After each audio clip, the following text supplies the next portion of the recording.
Hi kids, welcome to my channel free way to English.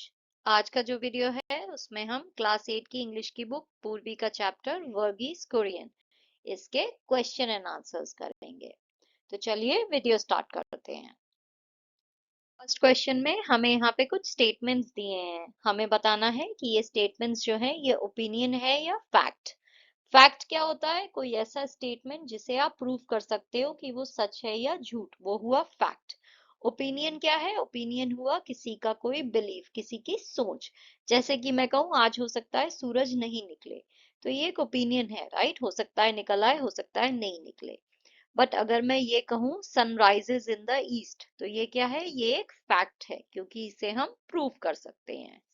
तो यहाँ पे हमारा पहला स्टेटमेंट है, but speaking on the telephone only gives us an immediate but fleeting Joy.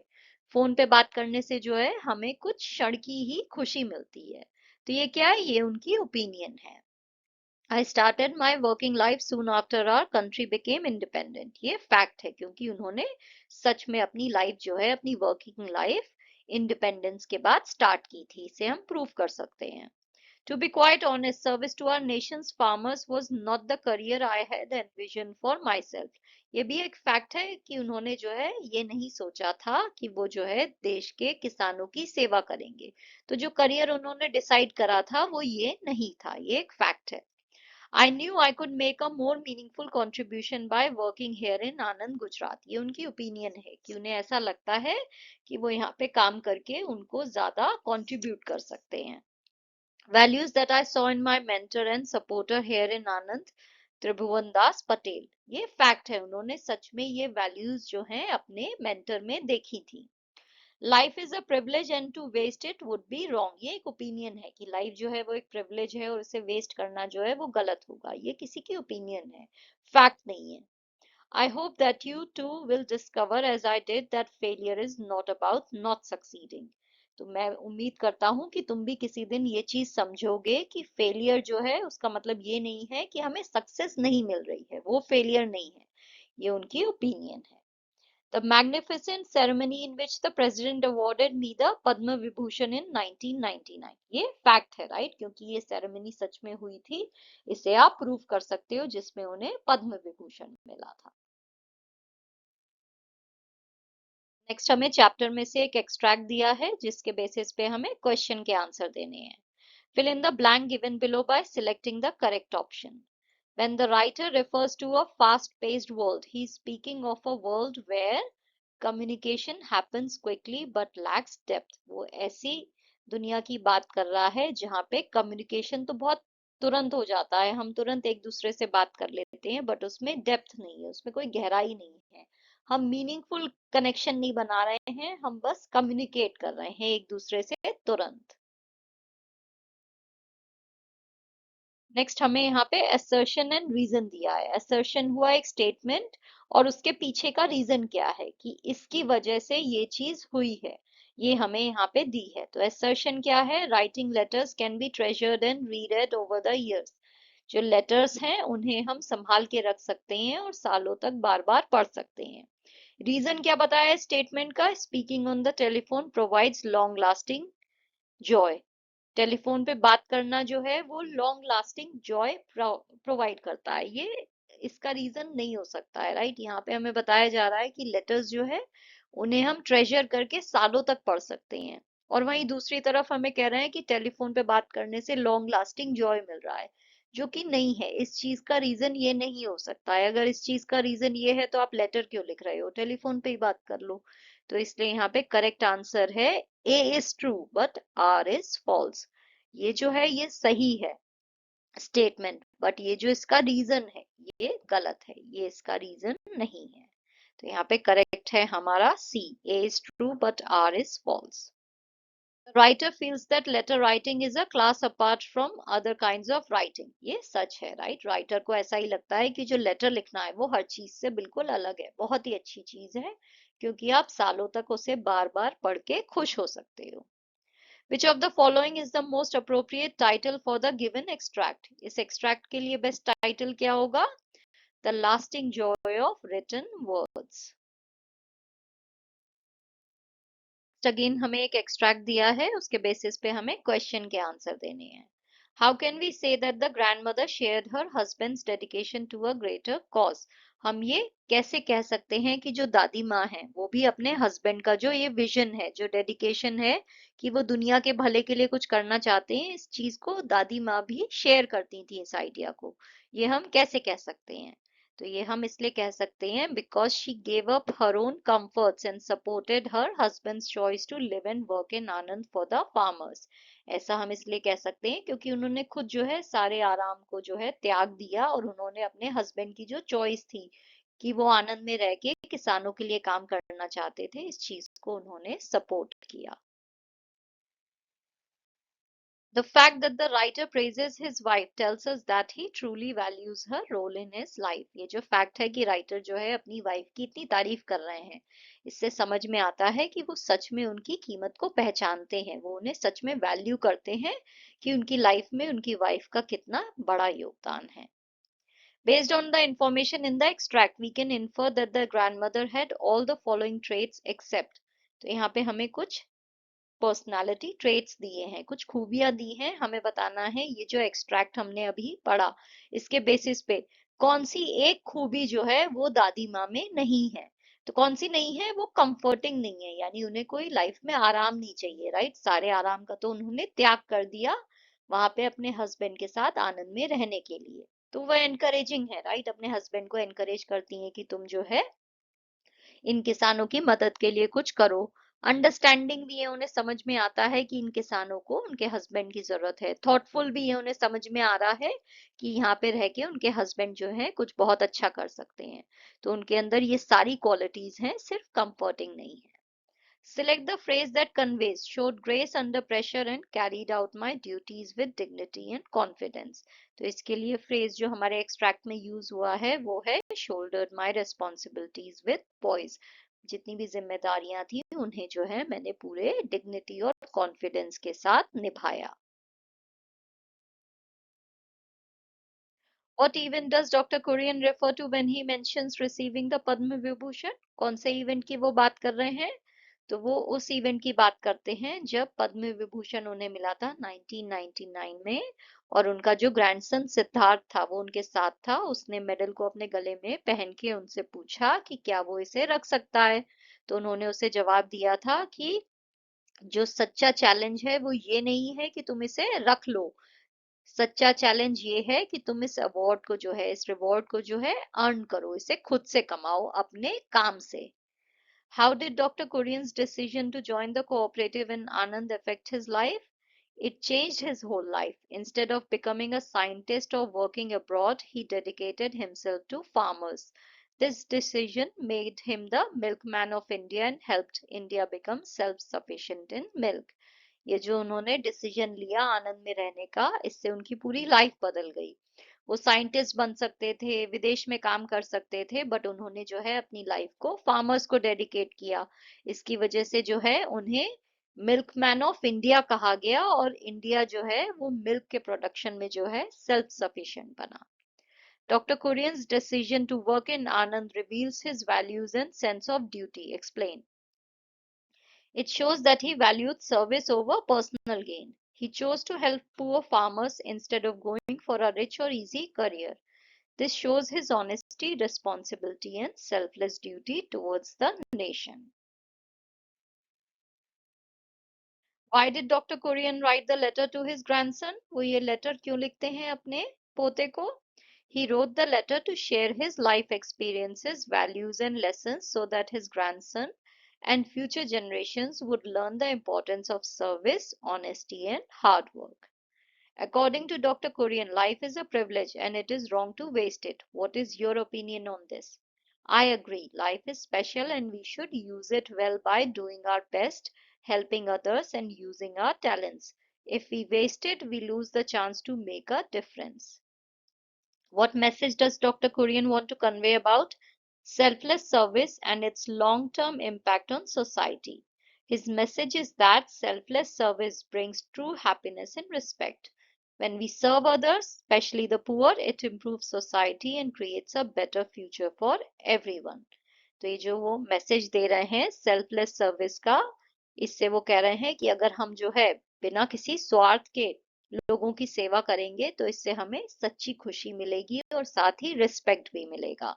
जब हम गरीबों की मदद करते हैं, सोसाइटी को बेटर बनाने के लिए जो है कुछ ना कुछ करते हैं, तो इससे जो है सबका भला होता है।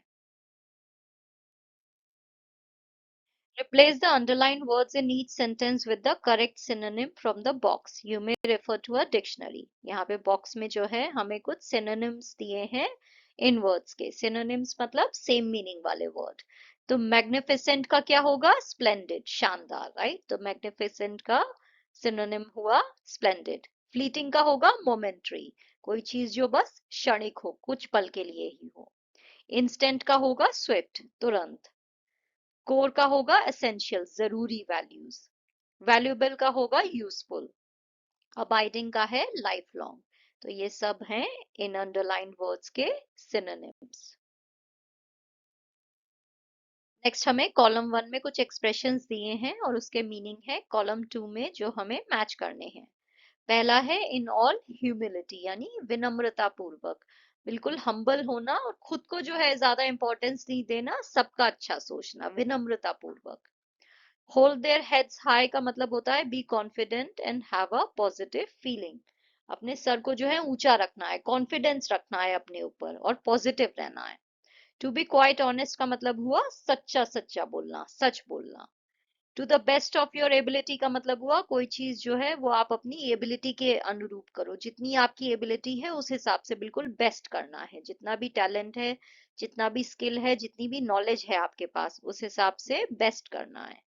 लुक्ड एट इन ऑ इसका मतलब होता है किसी चीज को जो है बहुत ही आदर के साथ, बहुत ही आश्चर्य के साथ देखना।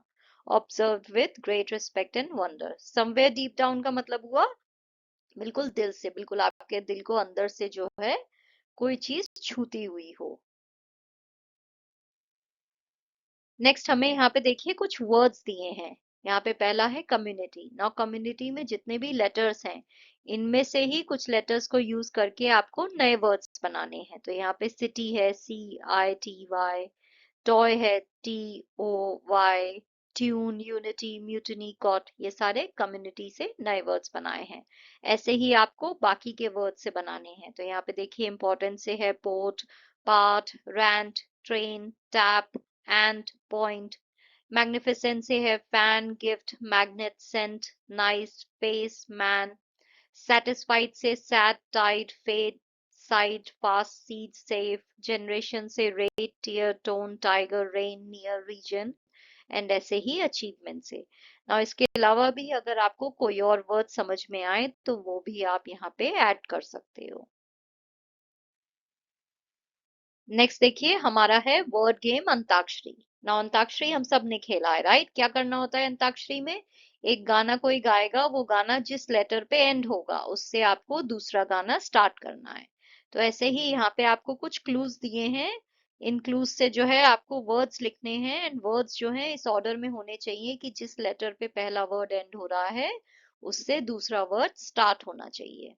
नाउ पहला क्लू है मेजर। मेजर का सिनोनिम क्या होगा? Important, right? कोई चीज मेजर है, जरूरी है, इंपॉर्टेंट है। नाउ इंपॉर्टेंट एंड हुआ टी पे। सेकंड हमारा क्लू है प्रॉब्लम। प्रॉब्लम का सिनोनिम क्या होगा? ट्रबल, कोई मुश्किल, कोई परेशानी, राइट? तो यहाँ पे ट्रबल आ गया। नाउ ट्रबल जो है वो ई पे एंड हो रहा है। थर्ड है अनइवन। बट अनइवन का एंटोनिम यानी उल्टा मीनिंग वाला वर्ड हमें लिखना है। तो अनइवन का उल्टा क्या होगा? ऑपोजिट होगा इक्वल। तो यहाँ पे देखिए ई से स्टार्ट हुआ, इक्वल, ये एंड हुआ एल पे। नाउ फोर्थ है related to post office. Post office से रिलेटेड क्या है? Letter, right? तो यहाँ पे ये एल से आ गया लेटर, जो कि एंड हो रहा है आर पे। आवर मॉरल ड्यूटी, हमारी मॉरल ड्यूटी क्या हुई? Responsibility, right? हमारी जिम्मेदारी। तो ये एंड हो रहा है रिस्पॉन्सिबिलिटी वाई पे। नाउ नेक्स्ट है रिलेटेड टू टाइम। टाइम से रिलेटेड क्या है? वाई से स्टार्ट हो रहा है, ईयर, यहाँ पे ईयर्स हो गया, राइट? तो ये एंड हो रहा है एस पे। नाउ नेक्स्ट है प्रॉस्परस। प्रॉस्परस का सिनोनिम क्या होगा? Successful, right? कोई इंसान सक्सेसफुल है वो हुआ प्रॉस्परस। तो यहाँ पे ये एंड हो रहा है एल पे। एंड लास्ट है रिलेटेड टू बीइंग अलाइव। तो अलाइव का रिलेटेड क्या हुआ? Lives, right? जिंदगियां। तो यहाँ पे एल से स्टार्ट हो रहा है, लाइव्स, LIVES। तो यहाँ पे देखिए ये सारे हमारे हैं वर्ड गेम अंताक्षरी के वर्ड्स। नेक्स्ट है हमारी पंक्चुएशन एक्सरसाइज। नाउ दो टाइप के डैश जो है वो यूज होते हैं, en dash and em dash. En dash जो है वो छोटा होता है एंड ये एम डैश जो है ये बड़ा है। नाउ एन डैश का यूज हम करते हैं जब हम टाइम पीरियड्स की बात करें, जैसे आप मंथ्स की बात कर रहे हो कि जून टू सितंबर, या फिर आप पेज नंबर्स की बात कर रहे हो 50 to 75, 2 to 1। तो जब भी हम नंबर्स की बात करें या फिर टाइम पीरियड की बात करें, मंथ्स की बात कर रहे हैं, डेज की बात कर रहे हैं, तब हम इस छोटे डैश का यूज करते हैं। ये जो एम डैश है, जो बड़ा डैश है, उसका यूज कब होता है, जब जो है हम किसी सेंटेंस में कोई एक्स्ट्रा इंफॉर्मेशन दे रहे हो, या फिर जो है एकदम से आपका जो है थॉट चेंज हो गया सेंटेंस में। यहाँ पे देखिए, the exhibition held in the main hall features local artist. ये एग्जीबिशन, इसके बारे में एक्स्ट्रा इंफॉर्मेशन में क्या दे रही हूँ, मेन हॉल में हो रही है, इसमें लोकल आर्टिस्ट जो है वो फीचर कर रहे हैं। तो जब मैं एक्स्ट्रा इंफॉर्मेशन किसी सेंटेंस में दे रही हूँ, तब मैं इस बड़े डैश का यूज करती हूँ। नाउ याद रखना है, जब भी हम इन डैशेस का यूज करें तो हमें यहाँ पे एक्स्ट्रा स्पेस नहीं देना है। तो यहाँ पे अगर नंबर्स लिख रहे हो तो ऐसा नहीं है 50 के बाद स्पेस दे दिया फिर डैश दिया फिर स्पेस, नहीं, एक्स्ट्रा स्पेस जो है इन डैशेस के साथ यूज नहीं होता है। और कुछ ज्यादा भी इनको यूज नहीं करना है, ऐसा नहीं है हर जगह आप इन डैशेस को लगाते चले जाओ। तो क्या है, दो टाइप के डैश हैं, एन डैश जो कि छोटा होता है, टाइम पीरियड या फिर नंबर्स के लिए यूज होता है। एम डैश जो है बड़ा होता है, जब भी हम किसी सेंटेंस में एक्स्ट्रा इंफॉर्मेशन कुछ प्रोवाइड कर रहे हो, तब हम इस बड़े डैश का यूज करते हैं। नेक्स्ट हमें यहाँ पे कुछ सेंटेंसेस दिए हैं, हमें यहाँ पे एम डैश या एन डैश का यूज करना है जो भी करेक्ट हो। Now, पहला सेंटेंस है, the conference will be held from March 15 to March 20। यहाँ पे हमने एन डैश यानी छोटा वाला जो डैश है उसका यूज किया है, क्योंकि यहाँ पे टाइम पीरियड की, डेट रेंज की बात हो रही है। I have lived in Kanpur Raipur for 5 years now. यहाँ पे भी हमने एन डैश का यूज किया है, क्योंकि यहाँ पे दो सिटीज के कनेक्शन की बात हो रही है। तो जब ऐसा हो, दो सिटीज के कनेक्शन की बात हो, तब भी हम ये एन डैश यानी जो छोटा वाला डैश है उसे यूज करते हैं। The artist, known for her vibrant paintings, will be showcasing her work in Guwahati। यहाँ पे हमने एम डैश का यूज किया है दोनों जगह, यानी जो बड़ा वाला डैश है उसका यूज किया है, क्योंकि यहाँ पे हम एक्स्ट्रा इंफॉर्मेशन दे रहे हैं। आर्टिस्ट जो कि अपनी वाइब्रेंट पेंटिंग्स के लिए जाना जाता है, वो अपना काम गुवाहाटी में दिखाएगा। तो आर्टिस्ट के बारे में एक्स्ट्रा इंफॉर्मेशन आपको दोनों पार्ट्स में मिल रही है, इसलिए यहाँ पे एम डैश का यूज हुआ है। The scores for the final match were 2-3। ये क्या है, एन डैश है, क्योंकि यहाँ पे नंबर्स की बात हो रही है, स्कोर की बात हो रही है। My favorite snacks, samosas, pakoris and jalebis are all from India. यहाँ पे हमने एम डैश का यूज किया है, क्योंकि यहाँ पे हम लिस्ट इन्फो दे रहे हैं, फेवरेट स्नैक के नाम बता रहे हैं, तो इसलिए यहाँ पे हमने एम डैश का यूज किया है। The train journey from Belgavi, Bengaluru takes less than 10 hours। यहाँ पे हमने एन डैश का यूज किया है, यानी छोटे वाले डैश का, क्योंकि यहाँ पे हम सिटी टू सिटी कनेक्शन की बात कर रहे हैं। तो सिटी टू सिटी कनेक्शन हो, डेट रेंज की बात हो, स्कोर की बात हो, तो एन डैश यानी छोटे वाले डैश का यूज होता है। I just finished reading the book, it was absolutely amazing। यहाँ पे हमने एम डैश का यूज किया है, क्योंकि चेंज ऑफ थॉट हुआ है, मैंने अभी अभी किताब जो है ये फिनिश की है, बहुत ही गजब किताब थी ये। तो यहाँ पे मैं आपको अपना थॉट चेंज कर रही हूँ, किताब से जो है एकदम से मैं अब आपको उसका रिव्यू देने लगी। तो यहाँ पे मैंने एम डैश का यूज किया है, बड़े वाले डैश का। The event will take place on September 1 to September 5। यहाँ पे एन डैश का यूज हुआ है, यानी छोटे वाले डैश का, क्यों, क्योंकि यहाँ पे डेट रेंज की बात हो रही है, टाइम पीरियड की बात हो रही है। और नेक्स्ट देखिए, दो चीजें हैं, एक तो है कॉन्ट्रैक्शन, यहाँ पे इट्स जो है अपोस्ट्रोफी वाला, ये इट इज का कॉन्ट्रैक्शन है। इट्स गेटिंग डार्क आउटसाइड, बाहर जो है अंधेरा हो रहा है, तो उसका शॉर्ट हुआ इट्स। नाउ ये जो इट्स है जिसमें अपोस्ट्रोफी नहीं है, ये पोजेशन की बात हो रही है। The dog wagged its tail, कुत्ते ने अपनी पूंछ हिलाई, राइट, किसकी पूंछ, अपनी पूंछ, राइट, तो ये उसके पोजेशन में है, उसकी पूंछ। तो यहाँ पे जब भी हम पोजेशन की बात करें तो हम इट्स यूज कर रहे हैं। ऐसे ही योर जो है वो भी पोजेशन की बात होती है। Can I have one of your books, क्या मैं तुम्हारी किताब ले सकता हूँ। तो जब तुम्हारी पोजेशन की बात हो तो योर का यूज होता है। देयर जो है वो भी पोजेशन बताता है। We should contact their manager, हमें उनके मैनेजर से कॉन्टेक्ट करना चाहिए, तो उनके मैनेजर से, राइट। तो ये देयर, योर एंड इट्स, ये पोजेशन की बात कर रहे हैं। एंड यही अगर हम ये अपोस्ट्रोफी वाले आ जाएं तो ये कॉन्ट्रैक्शन है। इट्स जो है इट इज का है। यू आर जो है वो यू आर का है। You're is the contraction of you are going to love this book, तुम्हें ये किताब पसंद आएगी। दे आर जो है दे आर का है, right. They're coming to the field trip, वो फील्ड ट्रिप पे आ रहे हैं। तो यहाँ पे अपोस्ट्रोफी वाले कॉन्ट्रैक्शंस हैं, एंड जो बिना अपोस्ट्रोफी वाले हैं वो पोजेशन की बात कर रहे हैं।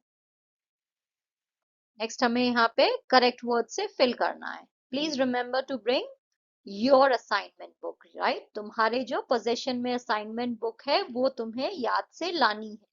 तो यहाँ पे योर का यूज होगा, अपोस्ट्रोफी वाला नहीं, बिना अपोस्ट्रोफी वाला, क्योंकि हम पोजेशन की बात कर रहे हैं। The team celebrated their victory after the match, उन्होंने अपनी विक्ट्री सेलिब्रेट करी, राइट। पोजेशन की बात हो रही है तो देयर यूज होगा, THEIR।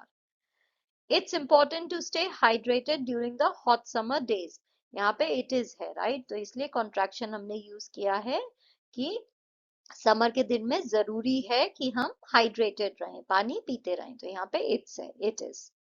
I can't believe you are going to the mango festival today, मुझे यकीन नहीं हो रहा है कि तुम मैंगो फेस्टिवल में आज जा रहे हो। तो यहाँ पे ये यू आर का जो है कॉन्ट्रैक्शन यूज हुआ है। The students said they are excited for the field trip tomorrow. बच्चों ने कहा कि वो जो है कल की फील्ड ट्रिप के लिए एक्साइटेड है, राइट। कोई पोजेशन की बात नहीं हो रही। यहाँ पे they are जो है उसका कॉन्ट्रैक्शन यूज हुआ है। The tree lost its leaves in the winter. पेड़ जो है उसकी पत्तियां जो है उसने खो दी सर्दी के सीजन में। तो उसने अपनी पत्तियां खोई, राइट, जो उसके पोजेशन में थी। तो यहाँ पे पोजेशन वाला जो इट्स है जिसमें अपोस्ट्रोफी नहीं है वो यूज होगा। नेक्स्ट है prepositional phrases. Now prepositional phrases क्या होते हैं? ऐसे ग्रुप ऑफ वर्ड्स जो कि प्रपोजिशन से स्टार्ट हो रहे हैं। जैसे यहाँ पे देखिए in, on, with, in, at, with, ये सब जो है प्रपोजिशन से स्टार्ट हो रहे हैं। इन सब में कोई ना कोई नाउन या प्रोनाउन होगा जो कि ऑब्जेक्ट ऑफ प्रपोजिशन होगा। जैसे यहाँ पे in today's fast paced world, world जो है नाउन है। ऑन द टेलीफोन, यहाँ पे टेलीफोन है। विद ग्रेट अबाइडिंग प्लेजर, यहाँ पे प्लेजर है। ना साथ ही ये जो फ्रेजेस हैं ये एडिशनल इंफॉर्मेशन हमें प्रोवाइड करते हैं time, place, manner, cause, direction या रिलेशनशिप के बारे में। तो अपने आप में ये सेंटेंस नहीं है, ये खाली सेंटेंस का वो हिस्सा है जो हमें एडिशनल इंफॉर्मेशन जो है प्रोवाइड करना है। ये प्रपोजिशनल फ्रेजेस इसलिए हैं क्योंकि ये प्रपोजिशन से स्टार्ट हो रहे हैं। जैसे कि पहले वाला है in today's fast paced world, यहाँ पे जो है ये हमें टाइम और सिचुएशन के बारे में एक्स्ट्रा इंफॉर्मेशन प्रोवाइड कर रहा है। सेकंड है ऑन द टेलीफोन, यहाँ पे हमें प्लेस और मैनर के बारे में जो है, सॉरी, प्लेस एंड मीन्स के बारे में जो है एक्स्ट्रा इंफॉर्मेशन मिल रही है। विद ग्रेट अबाइडिंग प्लेजर जो है यहाँ पे हमें मैनर के बारे में कि कैसे जो है कोई चीज हो रही है, तो हमें जो है उसके बारे में एक्स्ट्रा इंफॉर्मेशन मिल रही है। In the chapters that follow, यहाँ पे जो है हमें प्लेस एंड डायरेक्शन के बारे में जो है एक्स्ट्रा इंफॉर्मेशन मिल रही है। एट अ सर्टेन टाइम, यहाँ पे हमें टाइम के बारे में जो है कब कौन सी चीज हो रही है उसके बारे में एक्स्ट्रा इंफॉर्मेशन मिल रही है। लास्ट है with equal respect and love, यहाँ पे जो है हमें मैनर, एटीट्यूड के बारे में जो है एक्स्ट्रा इंफॉर्मेशन प्रोवाइड हो रही है। तो प्रपोजिशनल फ्रेजेस प्रपोजिशन से स्टार्ट होते हैं, इनमें कोई ना कोई नाउन या प्रोनाउन होगा। ये अपने आप में सेंटेंस नहीं है, बट ये सेंटेंस का वो पार्ट है जो कि हमें एडिशनल इंफॉर्मेशन प्रोवाइड कर रहा है time, place, manner, cause, direction या रिलेशनशिप के बारे में। नेक्स्ट हमें इन सेंटेंसेस को कंप्लीट करना है सुटेबल प्रपोजिशनल फ्रेजेस के साथ। The children played happily in the park, कहाँ पे खेले वो खुशी खुशी? पार्क में। Nisha place the vase on the table. We discuss the project in the classroom. Preeti found the lost book under the bed. The cat slept on the sofa. Next देखिए यहाँ पे वर्ड्स एंड फ्रेजेस जो हैं सब jumbled up हैं, हमें इन्हें rearrange करके मीनिंगफुल सेंटेंसेस बनाने हैं। तो पहला वाला है the dog barked loudly at the strangers walking by the house. My classmate wrote a story during the summer vacations. They enjoyed a picnic by the lake under the trees. He hung the painting in his grandfather's room. The student studied for the exam with great determination. Next हमारी listening activity है। Now इस activity का transcript आपको page 100 पे मिल जाएगा, जिसे सुन के आपको इन क्वेश्चंस के आंसर देने हैं। पहले क्वेश्चन में हमें कुछ वर्ड्स दिए हैं कॉलम 1 में और इनके मीनिंग कॉलम 2 में है। हमें करेक्ट मीनिंग के साथ वर्ड को मैच करना है। पहला है परकशनिस्ट। परकशनिस्ट कौन होता है? ऐसा इंसान जो ड्रम या इस टाइप के इंस्ट्रूमेंट्स बजाए। इम्पेयर्ड का मतलब होता है डैमेज्ड या वीकेंड। वाइब्रेशंस का मतलब होता है physical sensations caused by sound. Sound की वजह से जो है कुछ फिजिकल सेंसेशंस जो कॉज हो, आपकी बॉडी में कुछ हिलता हुआ सा आपको महसूस हो, तो उसे कहते हैं vibrations. Determination, the ability to keep going despite difficulties. And gradual का मतलब होता है slow and steady over time. Next हमें बताना है ये स्टेटमेंट्स ट्रू हैं या false. Evelyn Glennie became deaf suddenly, ये फॉल्स है। वो एकदम से जो है उनकी सुनने की क्षमता नहीं गई थी, धीरे धीरे उनका सुनना कम हो गया था। Her head mistress ignored the science of her hearing loss, ये फॉल्स है। Ron Forbes was a percussionist who helped Evelyn, ये ट्रू है। Evelyn used her skin and bones to sense music, ये भी ट्रू है। She gave up on music after her diagnosis, ये false है। उन्होंने म्यूजिक को गिव अप नहीं किया। Answer the following questions in 1 or 2 words. How did Evelyn turn her disability into strength? By sensing vibrations. What role did Ron Forbes play in her life? He trained and encouraged her. What lessons can we learn from Evelyn's story about how to treat others who have different abilities or challenges? Support and encourage them. Now next देखिए, हमें कुछ words दिए हैं जो noun की तरह भी use हो सकते हैं और वर्ब की तरह भी। आप इन्हें कैसे यूज कर रहे हो ये सेंटेंस के कॉन्टेक्स्ट पे डिपेंड करेगा। जिस मीनिंग के लिए आप यूज कर रहे हो उस पे ये डिपेंड करेगा कि ये आप नाउन की तरह यूज कर रहे हो या वर्ब की तरह। नाउ इनका जो प्रोनाउंसिएशन है वो भी थोड़ा डिफरेंट होगा। आप किस सिलेबल पे स्ट्रेस दे रहे हो उससे डिसाइड हो जाएगा ये वर्ड नाउन है या वर्ब है। हाँ, यहाँ पे देखिए हमारा पहला वर्ड है प्रोड्यूस। प्रोड्यूस क्या है? नाउन है। इसका मतलब होता है सब्जियां या फल। यहाँ पे आप फर्स्ट सिलेबल पे प्रो पे जो है स्ट्रेस कर रहे हो ना। आप किसी भी ग्रोसरी स्टोर में जाओगे तो आप देखोगे एक अलग से प्रोड्यूस सेक्शन होगा जहाँ पे फ्रेश सब्जियां और फल बिक रहे होंगे। सेकंड है हमारा प्रोड्यूस। प्रोड्यूस क्या है? वर्ब है। इसमें हम किसी चीज को बनाने की बात कर रहे हैं, राइट, टू प्रोड्यूस समथिंग। तो ये हुआ हमारा वर्ब। नेक्स्ट वर्ड है हमारा कॉन्ट्रैक्ट। कॉन्ट्रैक्ट क्या है? कोई अग्रीमेंट अगर आप किसी के साथ करो तो यहाँ पे इसे आप फर्स्ट सिलेबल पे स्ट्रेस कर रहे हो, ये नाउन है। और जब हम इसे वर्ब की तरह यूज कर रहे हैं तो हम सेकेंड सिलेबल पे स्ट्रेस कर रहे हैं, कॉन्ट्रैक्ट। कॉन्ट्रैक्ट का मतलब होता है कोई चीज जो है वो छोटी हो जाए, श्रिंक हो जाए, तो उसे हम कहते हैं कॉन्ट्रैक्टेड। नेक्स्ट हमारा वर्ड है प्रोजेक्ट। प्रोजेक्ट क्या है? नाउन है। इसमें हम फर्स्ट सिलेबल पे स्ट्रेस दे रहे हैं। इसका मतलब है कोई स्कूल का प्रोजेक्ट, राइट। उसका दूसरा मीनिंग हो सकता है जो कि वर्ब है प्रोजेक्ट। प्रोजेक्ट प्रोजेक्ट का मतलब होता है कोई आप अपनी आवाज को प्रोजेक्ट करो या फिर कहीं पे कोई चीज दिखाओ। जैसे हम जो है प्रोजेक्टर स्क्रीन पे जो है जो इमेज है उसे प्रोजेक्ट करते हैं, तो कोई चीज कहीं पे दिखाना, वो हुआ प्रोजेक्ट। कंटेंट जो है उसका मतलब होता है किसी बुक का कोई कंटेंट, राइट। आपकी बुक में जो है फर्स्ट पेज पे होगा कि इस बुक में क्या क्या चीजें हैं, तो वो हुआ उसका कंटेंट। ये हुआ नाउन। नेक्स्ट अगर इसे हमें वर्ब की तरह यूज करना है तो कंटेंट। कंटेंट का मतलब होता है कि आप सेटिस्फाइड हो, राइट। I am content. इसका नेक्स्ट जो हमारा वर्ड है वो है रेफ्यूज। रेफ्यूज जो है वो नाउन है। इसका मतलब होता है जो भी कचरा है उसे हम रेफ्यूज भी कहते हैं। और अगर हम इसे वर्ब की तरह यूज करें तो हो जाता है रेफ्यूज। रेफ्यूज यानी किसी चीज के लिए मना करना, तो वो हो गया हमारा वर्ब, राइट, एक्शन वर्ड है। बट अगर हम रेफ्यूज रेफ्यूज की बात करें तो वो है कचरा, गार्बेज एंड वेस्ट। तो यहाँ पे देखिए ये सारे जो वर्ड्स हैं इनके दो दो मीनिंग है, ये नाउन या वर्ब की तरह यूज हो सकते हैं। एंड जब आप इन्हें नाउन या वर्ब की तरह यूज कर रहे हो तो थोड़ा सा जो है प्रोनाउंसिएशन में भी डिफरेंस आ रहा है, जैसे produce, produce, contract, contract, project, project, content, content, refuge, refuge. तो यहाँ पे थोड़ा सा सटल डिफरेंस है, जब आप इसे कंटिन्यूअसली प्रोनाउंस करोगे तो आपको समझ में आएगा, एंड जब आप बात भी करोगे तो आपको जो है एक तो सेंटेंस के कॉन्टेक्स्ट से समझ जाएगा कि जो भी इस वर्ड को यूज कर रहा है वो किस मीनिंग में इसे यूज कर रहा है, नाउन की तरह कर रहा है या वर्ब की तरह कर रहा है। बट ये सारे जो वर्ड्स हैं ये दो दो मीनिंग वाले हैं, नाउन भी हो सकते हैं और वर्ब भी हो सकते हैं। नाउ नेक्स्ट देखिए, हमें बॉक्स में कुछ वर्ड्स दिए हैं। ये सारे ही वर्ड्स जो हैं SURE पे एंड हो रहे हैं, बट इनका साउंड डिफरेंट है। इनमें कुछ वर्ड्स जो हैं वो ज साउंड पे एंड होंगे और कुछ जो हैं वो श साउंड पे एंड होंगे। नाउ ज जो साउंड है उसके वाले वर्ड्स हैं measure, leisure, seizure, treasure, pleasure, composer, enclosure and exposure. And sh sound वाले हैं fisher, pressure, unsure, reassure, ensure.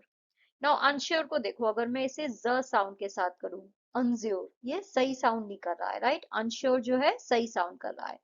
Laser जो है, लेजर को अगर मैं श साउंड के साथ करूं, लेशर, लेशर, तो ये सही साउंड नहीं कर रहा है ना। लेजर जो है वो सही साउंड कर रहा है क्योंकि वो ज साउंड है। तो ये जो ज और श, ये जो साउंड है ये बहुत ही सटल डिफरेंस है, इतनी आसानी से पकड़ में नहीं आएगा। आप इसे जो है बार बार प्रोनाउंस करो, एंड जहां पे कंफ्यूजन हो वहां पे जो है ज साउंड को श साउंड से इंटरचेंज करके देखो, तो आपको समझ में आएगा कि श के साथ जो है ये वर्ड्स बहुत ही अजीब साउंड करेंगे, इसलिए हम इन्हें ज साउंड के साथ रीड करते हैं। तो ये हैं ज साउंड वाले एंड ये हैं श साउंड वाले। नेक्स्ट है पॉजिंग एंड चंकिंग। नाउ ये जो टेक्निक्स हैं ये हम स्पीकिंग में यूज करते हैं। जब मैं आपसे कोई चीज कह रही हूँ तो मैं उसे छोटे छोटे सेगमेंट्स में जो है डिवाइड करती हूँ, राइट। मैं आपको एक इंफॉर्मेशन दे रही हूँ, फिर मैं पॉज ले रही हूँ, उसके बाद मैं दोबारा उसमें कुछ और ऐड कर रही हूँ और फिर मैं उसे चंकिंग कर रही हूँ, मतलब मैं उसे पूरा एक सेंटेंस जैसा बना दे रही हूँ, उसके बाद मैं रुक जा रही हूँ ताकि वो जो इन्फॉर्मेशन मैंने आपको दी आपके दिमाग में अच्छे से बैठ जाए।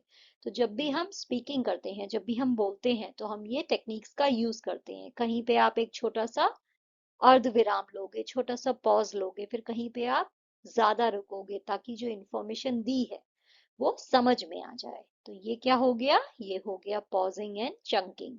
यहाँ पे देखिए, when things go wrong, as they sometimes will, when the road you are trudging seems all uphill, when the funds are low and the debts are high, and you want to smile, but you have to sigh. When care is pressing you down a bit, rest if you must, but don't you quit. तो ये जो poem है ये Edgar Albert guest ने लिखी है कि हमें क्विट नहीं करना चाहिए। इससे आपको ये पॉजिंग एंड चंकिंग, ये जो टेक्निक है, इसके साथ रीड करना है ना। यहाँ पे देखिए, इसी पोएम को हमें दोबारा पढ़ना है और यहाँ पे इन्होंने शॉर्ट पॉज के लिए सिंगल स्लैश लिखा है और लॉन्ग पॉज के लिए डबल बैक स्लैश लगाया है। तो हमें इस चीज का ध्यान रखते हुए इसे रीड करना है। When things go wrong, as they sometimes will, when the road you are trudging seems all uphill, when the funds are low and the debts are high, and you want to smile but you have to sigh, when care is pressing you down a bit, rest if you must, but don't you quit. यहाँ पे देखिए, आपको एक और poem दी है जिसे आपको correct pause के साथ रीड करना है। तो सिंगल बैक स्लैश लगाना है आपको शॉर्ट पॉज के लिए एंड डबल बैक स्लैश जो है लॉन्ग पॉज के लिए। तो यहाँ पे देखिए, मैंने करेक्ट बैक स्लैशेस के साथ, करेक्ट पॉजेस के साथ यहाँ पे इस पोएम को लिखा है।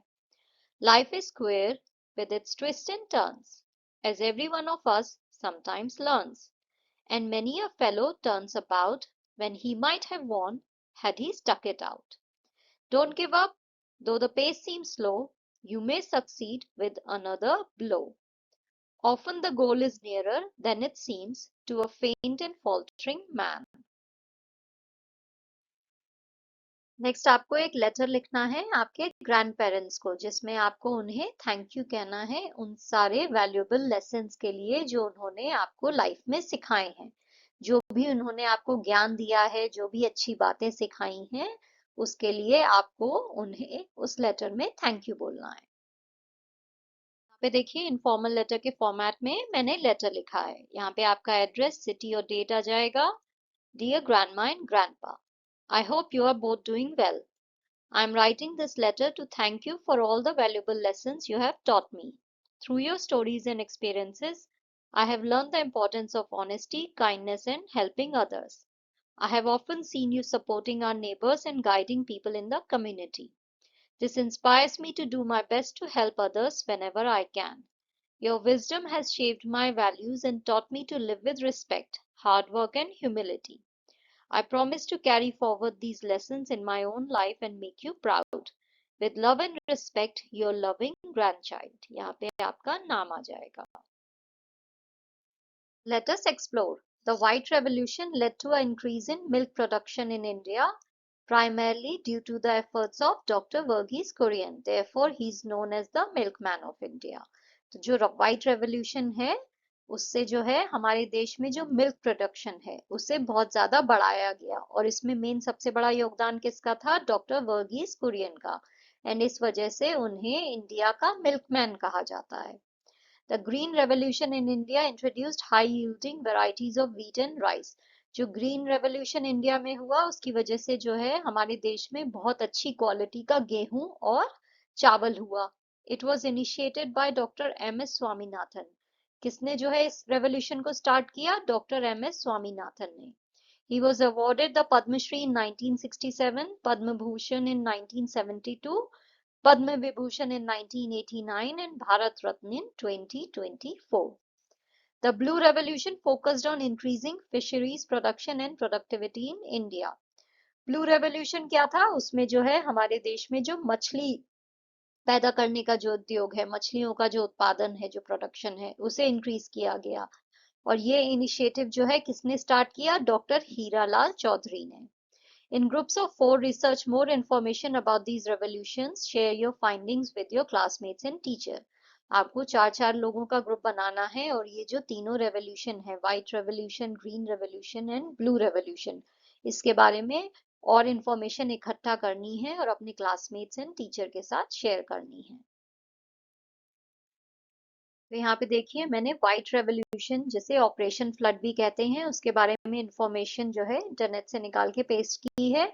इसके अलावा भी आपको बहुत सारी इंफॉर्मेशन मिलेगी, वो भी आप शेयर कर सकते हो। ओके,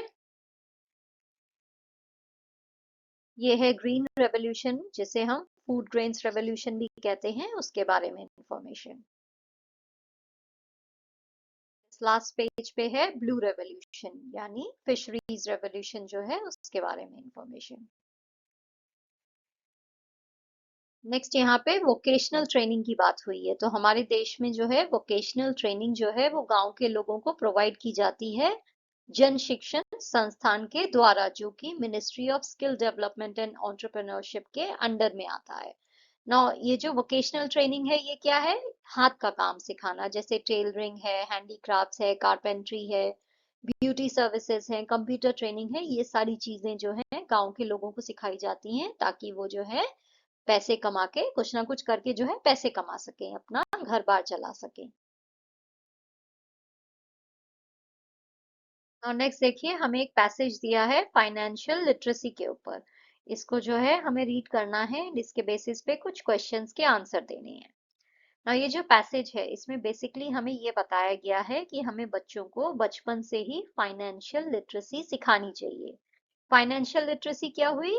ये हुई वो नॉलेज जिसमें हम आपको समझा रहे हैं कि ये पैसा क्या है, ये कहाँ से आ रहा है, कैसे इसे आपको सेव करना है, कैसे अपने घर का बजट बनाना है, कैसे दिमाग से स्पेंड करना है, कहाँ पे आपको इन्वेस्ट करना है, कहाँ से आपको रिटर्न बेटर मिलेंगे, टैक्स रिटर्न कैसे फाइल करना है। ये सारी चीजें जो हैं ये हुई फाइनेंशियल लिटरेसी। अगर ये आपको बचपन से ही सिखा दिया जाएगा तो बड़े होके जो है आपको लाइफ में कोई प्रॉब्लम नहीं होगी, आपको सब अच्छे से समझेगा। ऐसा नहीं है कि बड़े होके आपने जॉब करके पैसे तो कमाने स्टार्ट कर दिए, बट अब आपको ये नहीं समझ रहा है कि खर्चा कैसे करना है, सेविंग कैसे करनी है, बजट कैसे बनाना है, इन्वेस्ट कहाँ करना है, टैक्स का टाइम आ गया टैक्स रिटर्न का, बट मुझे तो पता ही नहीं है फाइल कैसे करना है। तो ये सारी चीजें जो हैं ये बचपन से बच्चों को सिखाई जानी चाहिए ताकि उन्हें अच्छे से समझ जाए। ये जो कॉन्सेप्ट है सेविंग का, इन्वेस्टिंग का, ये जो है छोटे छोटे रिलेटेबल एग्जाम्पल से हम बच्चों को सिखा सकते हैं। कि जैसे सेविंग का मतलब क्या हुआ, जैसे अगर आप बीज जो है वो बो रहे हो तो एक बड़ा सा पेड़ हो जाएगा जिससे आपको बहुत सारे जो है फल मिलेंगे, राइट, फल या सब्जियां मिलेंगी। तो ऐसे ही अगर आप पैसे को इन्वेस्ट कर रहे हो तो फ्यूचर में उससे आपको और भी ज्यादा रिटर्न मिलेंगे, अच्छे पैसे वापस मिलेंगे, राइट, जितना इन्वेस्ट किया उसका दुगना तिगना मिलेगा। तो इसलिए इन्वेस्टमेंट जो है वो जरूरी है। तो इस टॉपिक के ऊपर जो है ये पैसेज है। The importance of learning about money and saving from a young age. Share one example of it. तो एक एग्जाम्पल जो है वो शेयर करना है कि पैसा जो है उसकी क्या जो है इम्पोर्टेंस है और क्यों हमें जो है बचपन से ही सेविंग के बारे में पता होना चाहिए। तो अगर हमें बचपन से ही पता होगा कि सेविंग करनी चाहिए तो हम पैसा वेस्ट नहीं करेंगे, राइट। जैसे कि मुझे जो भी पॉकेट मनी मिलती है उसे मैं सारा जो है चिप्स और टॉफी और बिस्किट पे खर्च नहीं करती हूँ, कुछ मैं बचा लेती हूँ ताकि उससे मैं बुक्स खरीद सकूं। Imagine you received some money as a gift. How would you decide whether to save it, spend it or invest it? What factors would you consider? Imagine करिए आपके किसी रिश्तेदार ने या मम्मी पापा ने आपको कुछ पैसे दिए गिफ्ट में। ना आप कैसे डिसाइड करोगे कि उस पैसे को सेव करना है, खर्च करना है या फिर इन्वेस्ट करना है? कौन कौन से फैक्टर्स जो है आप कंसिडर करोगे इस डिसीजन में? तो इसमें से जो है I would save some, spend a little on things I like and maybe invest in a piggy bank और सेविंग्स अकाउंट। तो अगर मुझे कुछ पैसे मिले तो मैं कुछ पैसे तो बचा लूंगी, कुछ पैसे जो है मैं खर्च कर दूंगी उन चीजों पे जो मुझे पसंद है, और कुछ पैसे जो है इन्वेस्ट कर दूंगी पिगी बैंक में या फिर सेविंग्स अकाउंट में। तो अगर मेरा कोई सेविंग्स अकाउंट है जो मेरे मम्मी पापा ने खोला है उसमें मैं कुछ पैसे इन्वेस्ट कर दूंगी। I would consider what is more useful in the long run. मैं ये चीज कंसिडर करूंगी कि लंबे टाइम में जो है मुझे कौन सी चीज जो है ज्यादा जरूरी है। तो अगर इस समय जो है मुझे कुछ ऐसी चीज दिख रही है जो पसंद है, ज्यादा महंगी नहीं है, तो मैं खरीद लूंगी, बट कुछ पैसे मैं बचा के भी रखूंगी क्योंकि फ्यूचर में हो सकता है किसी चीज की मुझे सच में जरूरत हो और मेरे पास पैसे नहीं हो। तो जो है लंबे टाइम का सोचते हुए जो है मैं ये डिसाइड करूंगी कि मुझे पैसे को रखना है या खर्च करना है। If you were in charge of planning a small event at school with a limited budget, how would you manage the money? अगर हम आपको इंचार्ज बना दें कि आपके स्कूल में कोई छोटा सा इवेंट है, उसको जो है आपको प्लान करना है और ये आपका बजट है, तो आप कैसे जो है पैसे को मैनेज करोगे? I would list all needs first. तो सबसे पहले मैं एक लिस्ट बनाऊंगी कि हमें इस इवेंट के लिए क्या क्या चीजें चाहिए, जैसे चेयर्स, नाश्ता, डेकोरेशन। उसके बाद मैं प्राइसेस को कंपेयर करूंगी, मार्केट में चेक करूंगी कहाँ पे कौन सी चीज कितने रुपए में मिल रही है। एंड अवॉइड अननेसेसरी आइटम्स, और ऐसे आइटम्स नहीं खरीदूंगी जिनकी जरूरत नहीं है। तो बेकार सी चीजें नहीं खरीदूंगी, लिस्ट बनाऊंगी। That way I won't over spend. इससे जो है क्या होगा, मैं एक्स्ट्रा खर्चा नहीं करूंगी, राइट, क्योंकि मैंने लिस्ट बनाई कि कौन सी चीजें सच में चाहिए। उसके बाद मैंने प्राइसेस भी कंपेयर किए, तो जहां से सस्ता है वहां से लूंगी।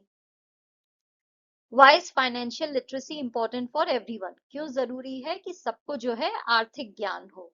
It helps everyone use money wisely, avoid debt and plan for future. इससे क्या होता है, अगर हमें आर्थिक ज्ञान है, अगर हमें पैसे के बारे में पता है, तो हम पैसा जो है दिमाग से यूज करेंगे, कर्जे में नहीं डूबेंगे, राइट, कोई डेट में नहीं होंगे, कोई कर्जा नहीं होगा हमारे ऊपर, और हम फ्यूचर का अच्छे से प्लान कर पाएंगे। विदाउट इट पीपल में वेस्ट मनी और फेस फाइनेंशियल प्रॉब्लम्स। अगर हमारे पास आर्थिक ज्ञान नहीं है, पैसे का ज्ञान नहीं है, तो उसके बिना जो है लोग पैसे वेस्ट कर सकते हैं क्योंकि उन्हें समझ नहीं रहा है, और वो जो है फाइनेंशियल प्रॉब्लम में पड़ सकते हैं, राइट, कर्जे में डूब जाओगे, बहुत सारे लेनदार आ जाएंगे घर पे। तो इसलिए जरूरी है कि फाइनेंशियल लिटरेसी जो है हर इंसान के पास हो, सबको पता हो कि पैसा कहाँ से आ रहा है, कहाँ जा रहा है, कैसे खर्च करना है, कैसे बचाना है। That's all for today, kids. If you enjoyed this lesson, don't forget to like, share and subscribe to the channel. See you in the next video. Until then, stay smart, stay curious and stay strong. Bye.